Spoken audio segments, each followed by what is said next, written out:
Good morning. Good morning. Had to put on a little morning funk from Quindel Val because I'm freaking tired. Man, it's been a long week. It's been a hell of a week for you. Wow. And it's nowhere near done, but at least we're done with the Arts Partnership live streams at 8:05, which I really enjoy. But it's just, just additional stuff. So it's all good. If you watch this and donated, because I know a couple of you have, thanks. Let me cross-promote thanks. We appreciate you watching this. I appreciate you giving to the Arts Partnership. I appreciate you watching all the videos. I'm just in a state of appreciation today. Good for you. Yeah.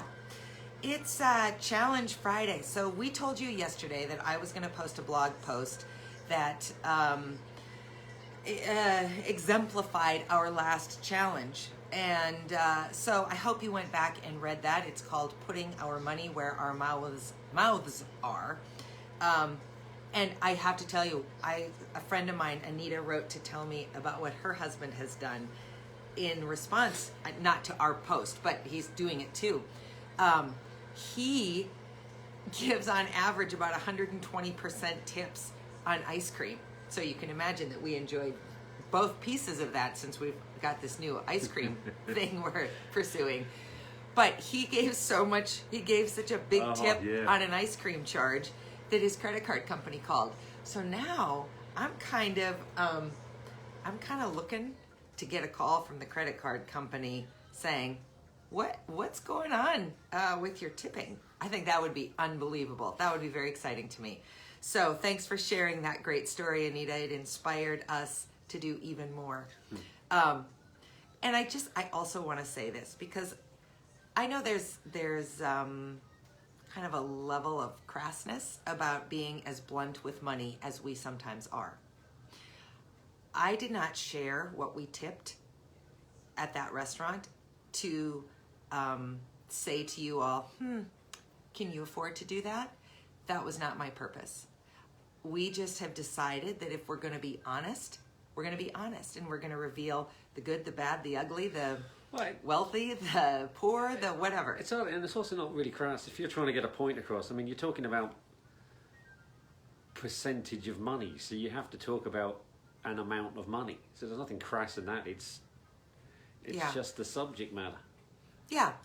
So I just wanted to say that because I do suppose there are some people who think, really, you had to show us? Yeah, I think we did. Well, I mean, the important part of this is be appreciative and grateful for the service industry. I had no real apparent comprehension for how many people in this country work in the service industry. Yeah, it's amazing. And when this pandemic hit... This pandemic of global proportion, Dr. Mary? Don't even start with me. It's a pandemic. It's just a pandemic. It's like saying desert when you say Sahara Desert. Like Lake? Yeah, anyway, now we're both spiraling. This is how long the week has been. The whole point is, for the ones who have survived, it's incredibly important to make sure they stay on their feet. And it can go back to the whole sobriety thing. You take one step at a time. They're taking a step to stay employed and to keep their little fledgling local business going. But you had to talk about an amount, so there was no crassness there. Well, plus, I'll just say this. I think because we laid that challenge out, I got there yesterday and I thought briefly about having a glass of wine, or 2 days ago. And then I thought, but if I don't have it, then I can add that to the tip. I mean, we could have added it to the tip anyway. But it's kind of an interesting motivator as well.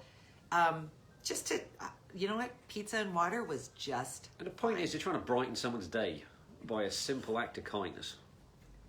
Yeah, and also just it helps you be mindful of what you have if you can do that. So that's enough of that.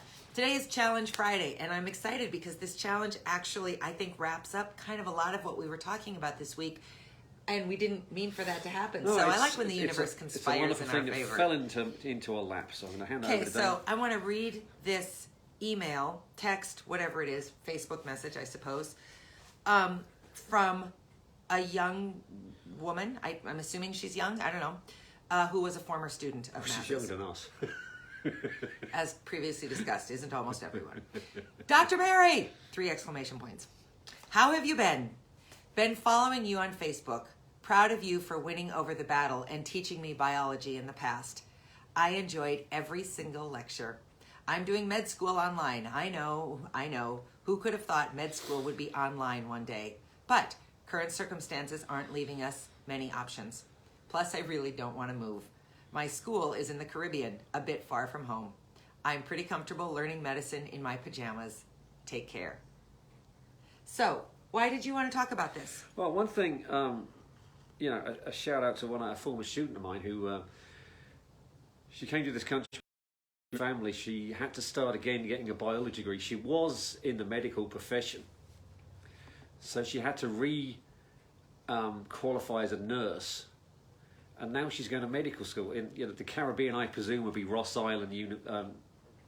University, which is in the Caribbean, whatever. A tropical place. And the fact that they survived by doing things online, but it's just brilliant for her. But it meant so much to me to get that message, because I said to Dana a long time ago, we talked about this yesterday there's some interesting facets to this.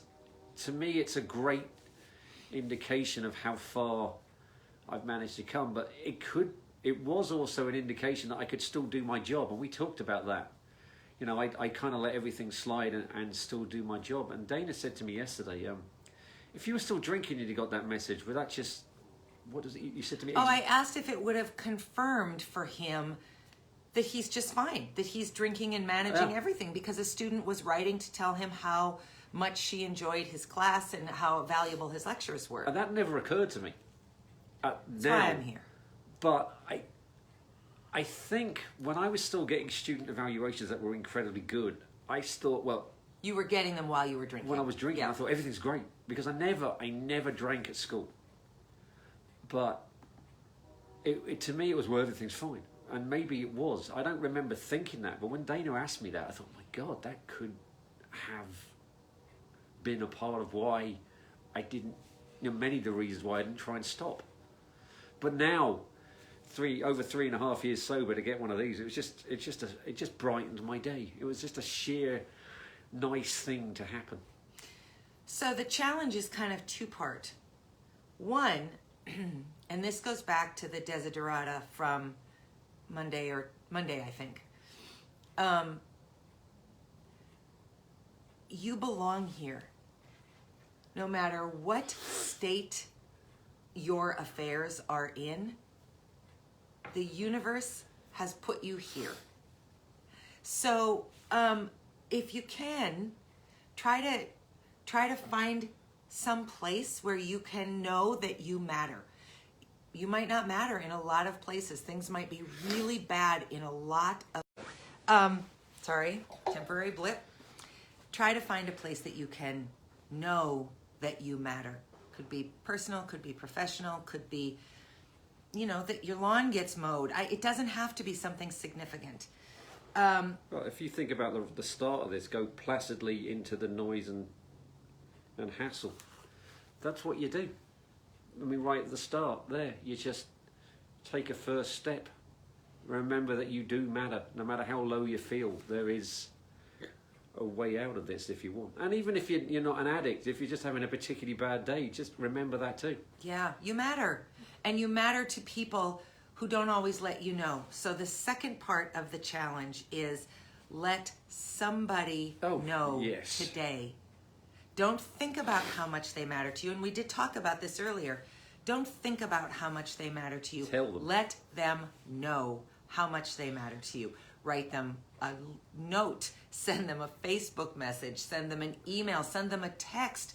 One of the most powerful things I ever got in my entire life, which also scared the pants off me, Quinn's freshman year of college, about 3 a.m, I got a text from him, and all it said was, "Hey, I don't know if I've ever told you this, but you're a really good mom." And I thought, oh my gosh. And I called him immediately. And I said, "What's the matter?" And he said, "Nothing." And I said, "Well, that kind of sounded like you had a shotgun in your hand," which, we kind of laughed at because we don't do guns. But he said, "No, I just have been talking with other people. And when I'm learning about other households and other parent-kid relationships, I just wanted you to know that you're a really good mom. I took a screenshot of that text. It's in my favorite section of my photos. I look at it pretty regularly because it's okay with me that he's not particularly effusive, but this is a kid who doesn't go out of his way to tell me how amazing he finds me to be. So tell somebody that they matter to you. That's the real challenge for the weekend. And it doesn't need to be that every facet of them matters to you or that you love every part of them, but just let somebody know, or even better, let somebody's know. Think back to your favorite school teacher. Think back to a mentor who was important to you, to a relative, to an old friend, to your old friend's parents. I can't believe the number of my high school and college age friends who pretty routinely write to let me know how powerful my mom was in their life. Let my mom know. Let somebody else's mom know. All those people, nobody ever gets those notes and goes, yeah, I knew that. Ever. You're never going to be out to send someone a note telling them how much they've mattered to you. Takes less than a minute. Yeah, so that's the challenge for today.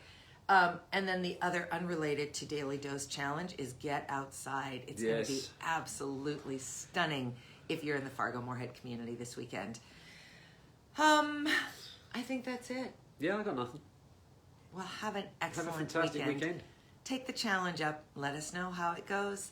And we will see you Monday. Yeah, have a good one. Bye.